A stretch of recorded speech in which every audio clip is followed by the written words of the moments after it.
Moogie.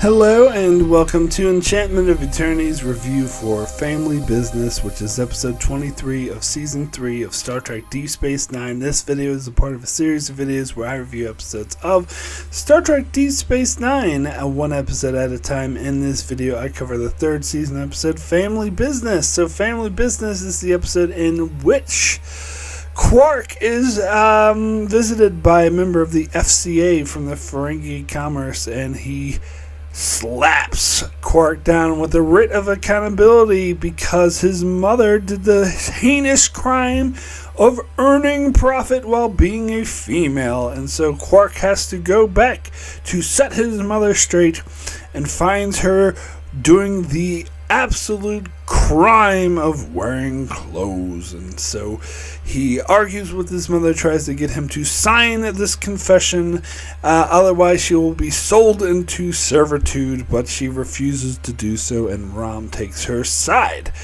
Later, Quark uncovers that she earned more than just 3 bars of gold pressed platinum. She earned a whole fortune, and Quark thinks he's ruined because it would take his entire life savings to pay back what she earned.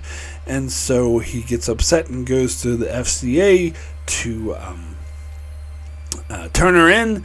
But Rom manages to trick Quark and his mother into talking to each other, and she comes to an agreement to sign the confession so that she doesn't have to be sold into servitude, and Quark gets to go off happy, and they part on good terms, and Rom is aware of the fact that his mother actually earned way more profit than Quark even is aware of that she gets to keep.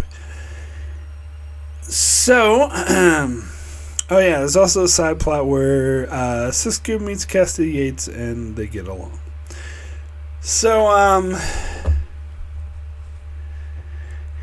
yeah, so here's the thing about this episode. I just reviewed the episode Explorers, which I also thought was kind of a boring episode, but at least that had a really good B-plot that I liked. This episode doesn't. I don't even know, I'm not really going to do a section on the B-plot, because there's really not much to it. They keep saying that Sisko should go on a date with Kasidy, and they're acting all weird around him, and he eventually does, and they hit it off because she talks about baseball, and they hit it off. That's it.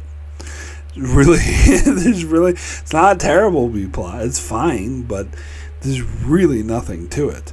It's just he meets Kasidy Yates. I'll be honest, though. I guess what I could say about it is that I didn't expect anything to come of this when I first saw it. And when I kept bringing her back, I was actually surprised. She didn't seem that interesting of a character. And I never really considered the possibility that she would become a long-term love interest for Benjamin. But I'm glad they had this show, DS9, had the balls to actually do that, whereas Next Generation didn't have the balls to do that with Picard and Lieutenant Darren, who should have remained a couple, but no, they were too chicken shit to do that because the producers wanted to leave him single for the goddamn movies. But Deep Space Nine knows better. They're not getting any damn movies. They knew that, so like, fuck it. Let's put them together. Which is fair, but I'll talk more about Kasidy Yates as we get to more important episodes. In this one, she was kind of a nothing character, and I was just surprised that they kept this relationship going. But in retrospect, after knowing where their relationship will go, it is interesting to look back on this episode as when they first met. So, let's get to the A-plot then. The whole Ferengi. So, I've recently, as I'm recording this video, acquired the Blu-ray for Lower Decks, the complete series, and I've been watching random episodes of Lower Decks. And there's one episode in particular where they visit Ferengi, and where Rom and Lita make their appearance. And I remember saying this when I first reviewed that episode, that it really impressed me how they portrayed Ferengi culture as not just as monoculture, as they're like, biker Ferengis, there were gambler Ferengis, there's Ferengi TV shows, there's detective Ferengi. It seems like it was like a full culture, but through the lens of the, Ferengi earning profit lens and whatnot, but it portrayed them as like a full-on culture. I mean, there were a couple gags in there that I thought were dumb, but overall I was like super impressed with that. And then after watching that episode, I go back and watch this, and then I realize, and combined with all the other Ferengi episodes we're in Deep Space Nine, and I realized the reason why I'm so impressed with the way the Ferengi culture was portrayed in Lower Decks is because it was portrayed as a one-note monoculture that was where every Ferengi is exactly the fucking same. And there's no nuance to their culture. It doesn't feel like a real culture. It feels like a giant cliche.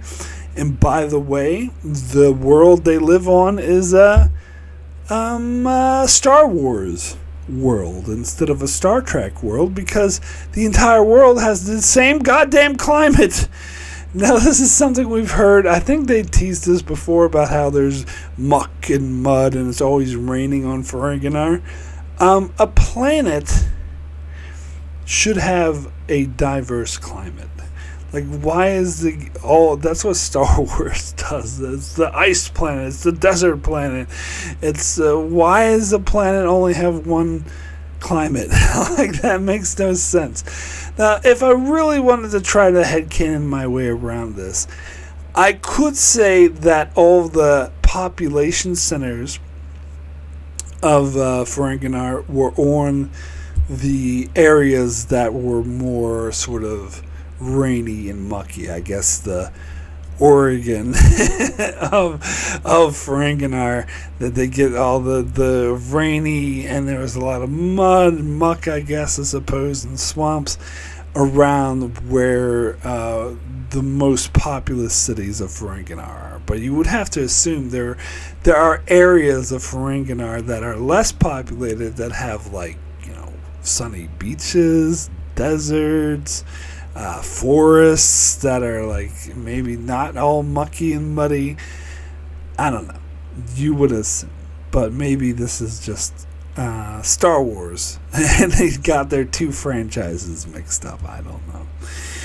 But anyway, so yeah, getting into the plot of this episode. Yeah, I was not impressed with the portrayal of Ferenginar. I mean, I will give them a pass on the fact that all we see is Quark's house and then the FCA office, because they can't afford to do anything extravagant. That's where animation of Lower Decks has the advantage. They can draw whatever backgrounds and luscious, great big cities and different casinos and giant museums and stuff like that DS9 would not have the budget to do in live action.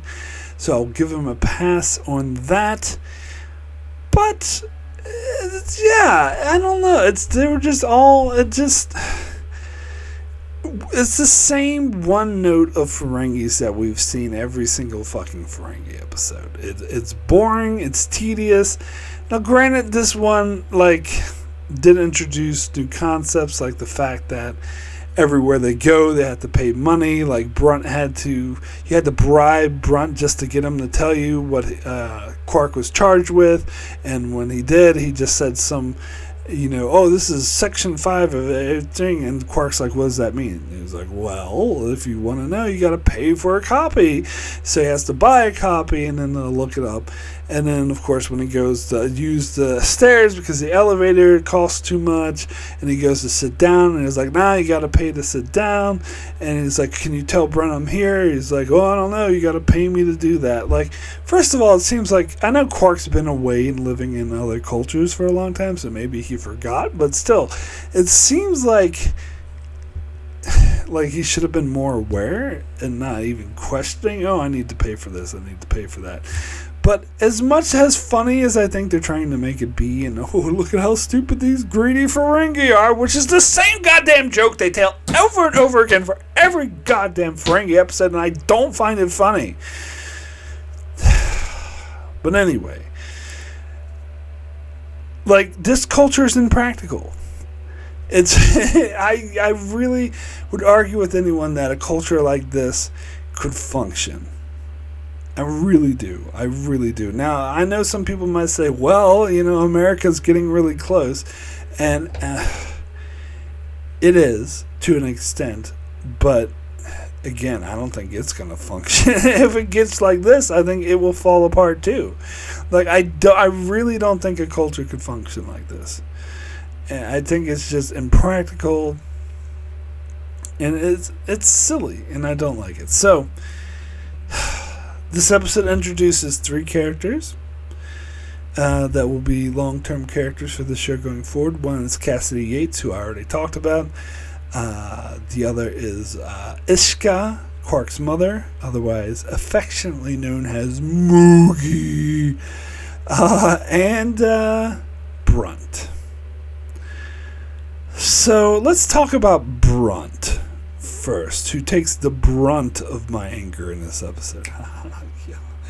Anyway, I don't like this character. I recently did a video where I ranked Jeffrey Combs' characters. Brunt ranked, I think, no, not last, because his character in Enterprise, where he played a Ferengi on Enterprise, not Shran. Shran's fucking awesome, but he played in that stupid Ferengi episode of Enterprise. That was last. I think Brunt was second to last.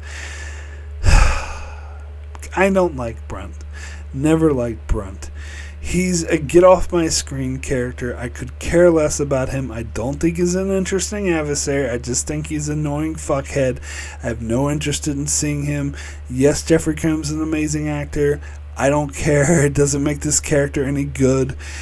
Jeffrey Combs does way better in good roles such as Shran or Wei-Yun. This whole Brunt thing is bullshit. And yeah, like, it took me like 3 or 4 times for me to realize that this was a recurring character, because it's just so forgettable. Like, I forget about these episodes because I don't give a fuck about them. And I think it wasn't until season 6 where they're like, Brunt! And I was like, oh, is this a reoccurring character? Have we seen this guy before? Like, because I watched the episode with him and it goes straight through my memory, one side and out the other. Because I don't fucking care about Brunt. I don't care about this Ferengi bullshit. I don't find him an interesting character. I find him an annoying character. In fact, he's not even annoying enough to be memorable. Like, I just don't give a shit about Brunt. And I don't think he's funny. In this episode, he's just annoying as fuck. So, that's Brunt. So then let's get to Ishka. Moogie. See, it was a long time before I realized her name was Ishka, because this whole episode, Rom going around going, Moogie, is the most memorable thing about this episode. And so whenever I think about this character, I think Moogie. That's Moogie. For a while, I thought that's her name. It's Moogie. I don't think she's a particularly good character either. And also, to me, this kind of recontextualizes the Rules of Acquisition episode where Quark meets a female who's out there earning profit, and he's very upset about it. I don't know. I think it recontextualizes it in a way that I don't like. That he actually, his mother is actually similar to that. It's obvious that they hadn't thought of that until this episode. And here's the thing. As much as I agree with, Ishka's fight for women's rights and how Ferengi culture is absolutely horrendous because of it's objectively horrible, oppressive, and primitive. As much as I agree with that, I don't like Ishka either. I think she's fucking annoying too. I don't particularly find her funny, and I find this whole episode was basically Quark saying, "Sign the confession, mother," and her saying, "No!" And they just repeat that same conversation like 6 or 7 different times in different ways. Like, it's just repeating those same beats over and over and over again, but using different language, different dialogue, different, mixing it up, doing different ways to say the exact same thing over and over and over again. And that is this episode in a nutshell. and it is annoying. It's grating on my nerves. And I will say this about Ishka. I don't buy that she'd be willing to sell herself into servitude. Like, I get the instinct to stand up for women's rights, which is correct, because the Ferengi culture is objectively fucked up and wrong. But I don't buy that this particular character, the way she's portrayed in this episode, I don't buy that she would be willing to be sold into servitude rather than keep all this like mountain of profits that she earned. Like, if she's a true Ferengi and greedy, which is how she's portrayed in this episode, then there's no way she'd be willing to just give it up for some, greater good. Like, I believe there would be people who are people of good conscience, like strong moral people who are willing to sacrifice their lives, who are willing to spend the rest of their lives in prison for their principles, rather than to deflate, rather than to give in, that they need to stand up for what's right, and they're willing to face consequences to do so. There's definitely people like that, and they're really admirable. Moogie does not come off as one of them. Not in the slightest bit. So I don't fucking buy that she would be willing to be sold into servitude. I think that whole, which is the whole goddamn plot line of this episode, of her, Quark saying, "Sign a confession," her saying, "No." And I get Quark's selfish, but here's the thing. Quark, he is selfish, obviously. But he's also smart. He's been portrayed as a very clever, very ingenuitive Ferengi. He's different than the average Ferengi in that regard, that he's not portrayed as a total fucking moron, that he's actually smart, and he knows how to manipulate people to an extent, as a good sort of salesman would. So, keeping that in mind, I do not buy that when Quark tries to make an argument as to why Ishka could sign the confession, he keeps saying, "It's going to ruin me. Don't you worry? Don't you care about my financial future?" Which, I understand Quark's selfish, and that's where his mind would be. But as I said, Quark is also smart and would know how to manipulate people, and would know his own mother wouldn't really give a shit about him, his financial. What for her, what would be the bigger carrot, or the bigger sort of threat, would be, you're going to be sold into servitude. That is the note that he should have kept hitting over and over again, where I think he only mentioned that like once. Instead, he was stuck on the, "I'm going to lose my money," which again, that's what he'd be thinking for sure, because he's a selfish prick. But he's also smart, and he knows that she wouldn't give a shit about it. And if he wants to get her to sign the confession, he needs to appeal to something that she would care about, and that's her being sold into slavery. So I don't buy that. And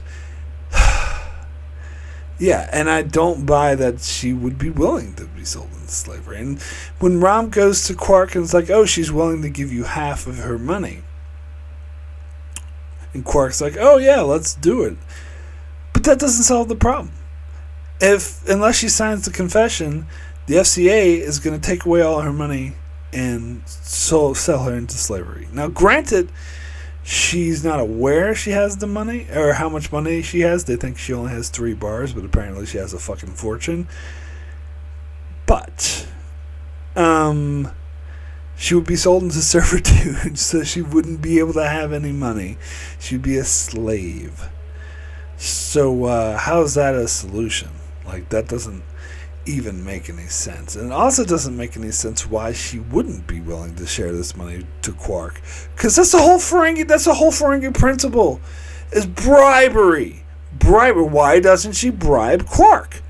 Like, this is something they hit over and over and over and over again in this episode. That's a normal part of Ferengi culture and life, which in every other way Ishka is exemplifying Ferengi culture. Why wouldn't she bribe? And I know they're going to say it's her pride, but again, I think that goes against her character. So I talked about this before in other videos when I covered episodes like the Jem'Hadar, where Quark makes this huge speech about how the Ferengi are actually better than humanity. They're not as bad because they don't have wars or slavery.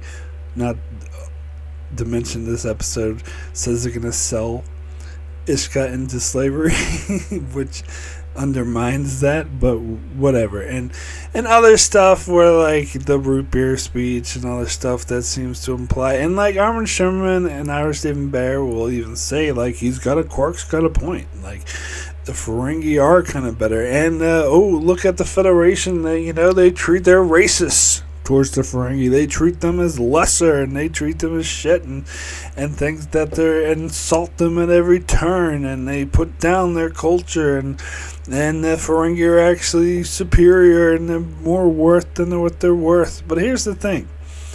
None of that's true, and I always fight back against all that bullshit, because their culture is objectively horrendous. It's objectively worse, more primitive and worse than human culture, even if you take history into account. Well, it's particularly, like, recent history, I will say. It's particularly worse. It's like way worse than the Federation. Like, it's not even close. It's worse than, like, Klingon culture. It's like down there with, like, Cardassian culture. And here's why. The way they treat their women.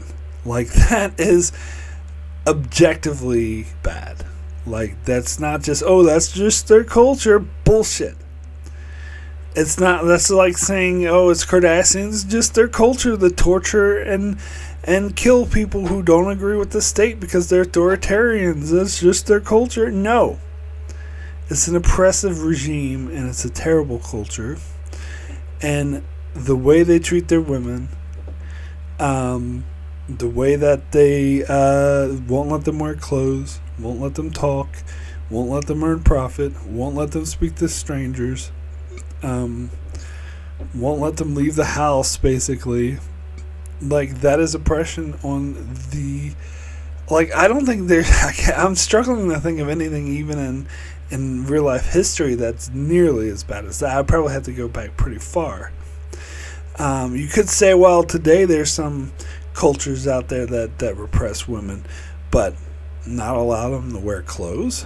Like, this is like an enormous degree, and because of that, regardless, like, even forgetting about how greedy and shitty and how deceptive the Ferengi are, and how it's in their culture to con people, even leaving that aside, the simple fact of the way they treat their women automatically makes them like 1 billion times worse than the Federation, and way more primitive and nowhere near as advanced. So when Quark always talks about, the Ferengi, we're better, he is full shit.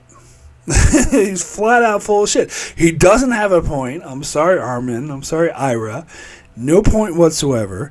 Because you can't, like, and this is what frustrates me about Ira Stephen Bear. You can't write an episode like this that shows them being so incredibly oppressive to women, and then try to write other speeches where, Quark is actually sticking up for Ferengi, and that Sisko's being a bit racist towards them. Bullshit.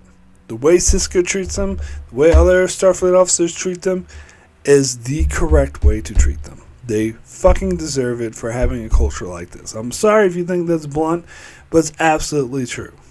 It's misogyny to the nth degree.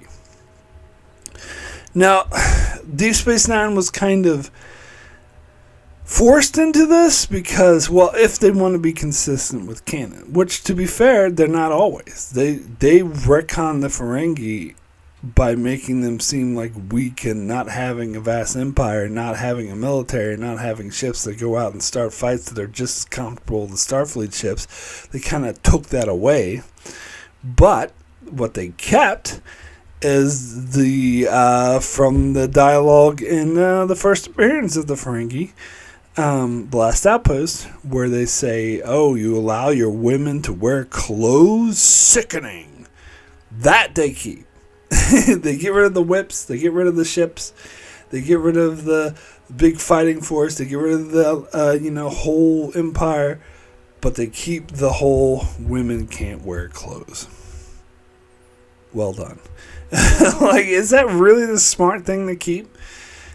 I'm not saying. I'm just saying, if you're gonna retcon the Ferengi, please retcon that. Like, if you want the Ferengi to have any validity to them, like, you need to retcon that. But they didn't. They kept it. And it's funny because I was watching one of those videos where they call not watch along, but I'm brain farting. I'm losing my words. The YouTube videos where the people are gonna watch a video and they sit there and they it's not an observation video, it's a reaction. Reaction, I guess that's what they call it. I don't know why it took me so long to come up with that. But they're just sitting there watching the episode and going, "Oh, haha, I don't understand why those videos are so much more popular than the reviews video like this. Like, why do people enjoy watching someone sit there watch something else and then they go, aha, haha, hoo, haha." And I knew someone who used to do that, and they told me how they would exaggerate their emotions for the camera, and that makes sense. Like, if I ever tried to do that, I would have to exaggerate and be like, "Oh, whoa, well."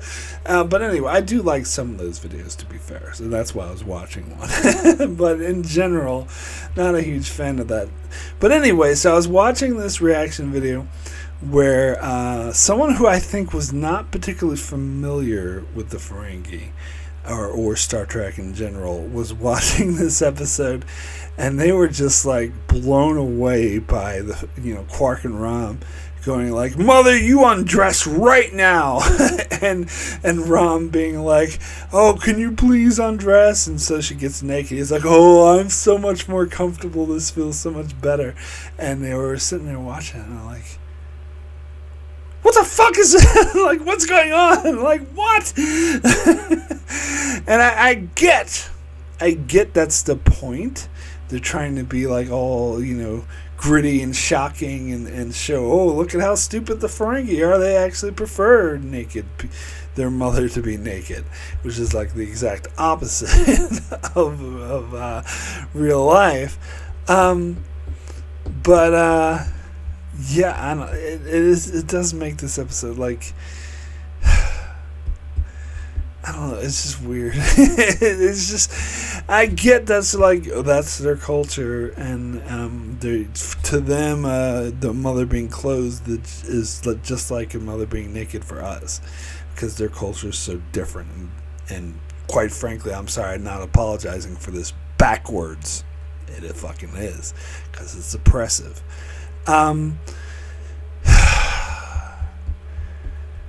But yeah, that's. I mean, I don't really mind that so much, but it's just the fact that they portray, particularly in this episode, a culture that is completely oppressive and fucked up, and then try to make excuses for them and say they're not that bad in other episodes. No, you can't do that. You just can't. And some of you out there who've seen the show might be saying, well, they do correct this in 7 seasons. And as much as I'm glad that, of course, there was reform on Ferengi, I don't buy that they had that much reform within 4 years. that usually takes, those kind of reforms usually take, especially the point they're at now, where they're completely repressive to women, don't let them speak. To get to the point they are at the end of season 7, that should take decades, probably even a century, not 4 years. But I guess I'll get to that more when I get to the later episodes. So anyway, I would now like to thank my Patreon supporters very much for supporting me on Patreon. It's very much appreciated. This helped me continue with the channel. I'd like to give a big special thanks to Brandon Neal Howes and Jordan Johnson. Thank you so much for your strong support. And I'd also like to give a shout out to Tyler Cease, Benjamin Mead, Antarius, Greg Marley, Francisco, Chuck Hooks, Kyrie091, Anthony D. Benedictus, Ricky, Matty Jester, Joel Valls, Alessandro Miguelisio, Norman Buchwald, Stephen Kennedy, Brenton Berg, and Allison Fordyce. Thank you all so very, very much for your support.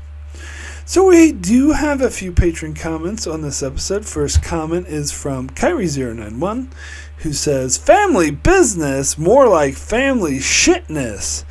An episode directed by Rene Aubergenois. You know his character Odo is an in Starfleet, they say.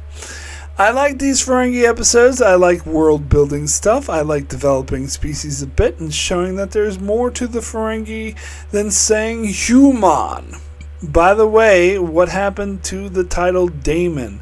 I feel like it's never used for Ferengi Captain in DS9. We don't see many, but I think there's gotta be at least one. Anyway, I ran out of stuff to say. Almost went with the scamly business, or damn this is piss, or damn this is piss. Yeah, that's how you pronounce it. Or Hamley Squid Fist. I don't know. This one had too many good options. Yet another reason why booty crap will always reign supreme, little one. No, I told you, it's not booty crap. It's what? God. Now I'm remembering. It's great. This sucks instead of state of flux. Great. This sucks is still my favorite. It's my all-time favorite. Even like the gate for trucks. Like all the ones you came up for that episode were gold. But Great This Sucks is your best one, not booty crap.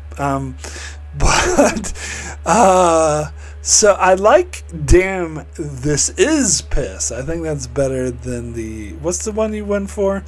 Family Shitness. Yeah, I'm not impressed with Family Shitness. I think that Damn This Is Piss is better. But Hamley Squidfist is just, that's just weird. I'm not a fan of that. Or Scamly Business. Like, that's too... No, I don't like that one at all. But anyway, I'm just going to sit here critique all your rants. But anyway... Yeah, they did get rid of the title of Daemon because they fucking retconned the Ferengi to not even have ships. Not even have a military. But anyway. Next comment is from Tyler Cease, who says, "Family Business provides a fun and a lighthearted exploration of Ferengi culture and family dynamics, showcasing the importance of respect, understanding, and acceptance among loved ones. The episodes focused on Quark's relationship with his mother Ishka allows for character depth and growth. It challenges traditional Ferengi societal norms while highlighting the importance of individuality and personal choices. The introduction of Kasidy Yates and her blossoming relationship with Captain Sisko adds a sweet and relatable human element to the story, offering a glimpse into the personal lives of DS9's main characters. Despite tackling serious themes, Family Business manages to keep the audience engaged with this unique blend of humor and wit, making it an enjoyable addition to the series. Overall, Family Business demonstrates the strength of Deep Space Nine's storytelling by offering a heartfelt and humorous tale that resonates with audiences and further develops the show's beloved characters." I will say that this is probably the episode that really solidifies Rom as the new Rom, as the sort of lovable, like caring about his brother as opposed to the first season Rom, which is the idiot who wanted to throw his brother out of the airlock so he could steal his bar. Totally different characters. But I do like this Rom better, to be fair. Yeah, so there's that word again, fun. You hear that word a lot when an episode sucks and someone tries to gaslight you into thinking that it doesn't suck. Not saying that you're gaslighting me, Tyler, but I'm just saying the word fun is, not you always use to describe terrible episodes. But anyway, next comment is from Stephen Kennedy, who says the introduction of 3 new characters into Deep Space Nine universe. This is the reason that Deep Space Nine is the best Trek show, as it's called consistency with characters and recurring storylines. TNG did the same sometimes during their 7th season. During their 7 seasons. So not the 7th season, their 7 seasons. There's a difference. Voyager fell into a black hole at the end of every episode after season 2. Enterprise had a mixed bag approach. All these 3 characters I really liked, and Brunt, SCA, is my 3rd favorite character that Jeffrey Combs played. Why do I like this pig of a Ferengi? Because we both do the same kind of job. However, I don't work for the government, as most of them are lazy bastards. I don't know what it's like in the USA, but accountants don't like people who work for the government. As my boss would say, they wouldn't know what a day's work is. So my rating is 8. I know I didn't talk about the episode. I will talk about why I like almost every Ferengi episode on Deep Space Nine. All the other shows, fuck the Ferengi out of 10. Adjusted comment. I love baseball. Let's go White Sox. So another great relationship on Deep Space Nine. Other Trek shows didn't take any notes. Part 2, William the Womanizer Riker would have been a disaster if he was a main character on Deep Space Nine. So Worf was the best pick for the show. Yeah, I agree to disagree on that one. You're probably responding to when I said I thought Riker would be better than Worf, and I fucking stand by that. So, but we will have to agree to disagree on that one. And it's funny you like baseball. Not American, where I am American, but I don't care for baseball. But to be fair, I don't like any sports. So, anyway, I'm more of a sci-fi guy who has time for sports when there's so much movies and TVs to watch. Next comments from Norman Buckwald, who says the introduction of Ishka/Moogie is a plus, and continuing to pursue the theme of sexism in Ferengi culture, and Quark's mother turning out to have the lobes in the family and do what she does best despite Ferengi taboos. Even be somewhat rebellious is also a plus to this story. While Jeffrey Combs does a fine job as Brunt, Brunt is one of the less interesting villains and would come across probably amateurish and even more petty than most Starfleet badmirals. Still, the approach to comedy, and especially Ferengi episodes, is apparent in this episode, and in spite of the occasional good lines, is marred by obvious flaws that bring the episode down a bit. Andrea Martin did a fine job and helped define Ishka/Moogie for the rest of the series, but she found the makeup, etc., too suffocating, which is why she did not return for this role. As for the resolution, I have to admit when I first saw it, I expected a one and done, and a little did I know Ishka would help revolutionize/change Ferengi society in the long run. Granted, as part of the most annoying couple in Trek in the long run, do more to Zek than anything else. Can you just anticipate I'm going to have a low rating when we get to Ferengi love songs? I'll give this episode 7 Moogies out of 10. You and me both. You think I'm harsh on this episode? Wait till we get to Ferengi love songs. Yes, it's like Brunt is not a good villain. I just don't care about I just don't care about him at all. I'm going to say something a little bit controversial, maybe unpopular. I think the second season episode, Rules of Acquisition, is the better female Ferengi sort of women's rights episode. I think it's the better, Ferengi women's rights episode is better than this one. Certainly better than what they do in the fucking future, though. You think Ferengi love songs is bad, just wait until you get to fucking season 6. Yeah. I still have nightmares over that. And I'm not talking about Magnificent Ferengi. That's a good episode. I'm talking about the one that deals with women's rights. Anyway, get to the next comment, which is from Ricky, who says, this is an okay episode.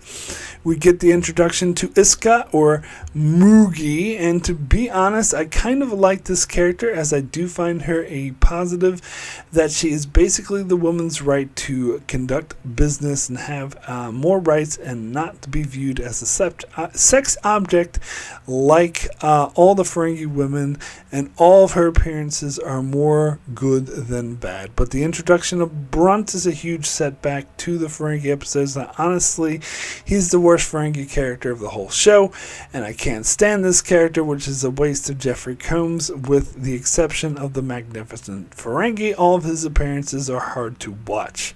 And as for this episode, it's decent, like the scene where Ram goes Moogie several times was funny, and the interactions of Quark and Ishka were interesting. So yeah, one of the better Ferengi episodes, but that's not saying much, so my rating is a 6 out of 10.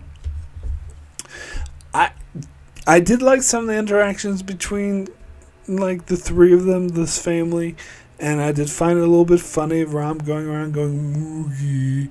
But most of this episode was boring and just repetitive. And I'm sorry, I don't think Ishka is a good character. As I said, I think Pell in Rules of Acquisition was a better representation of women's rights. Ishka comes off as too fucking annoying. And here's the thing.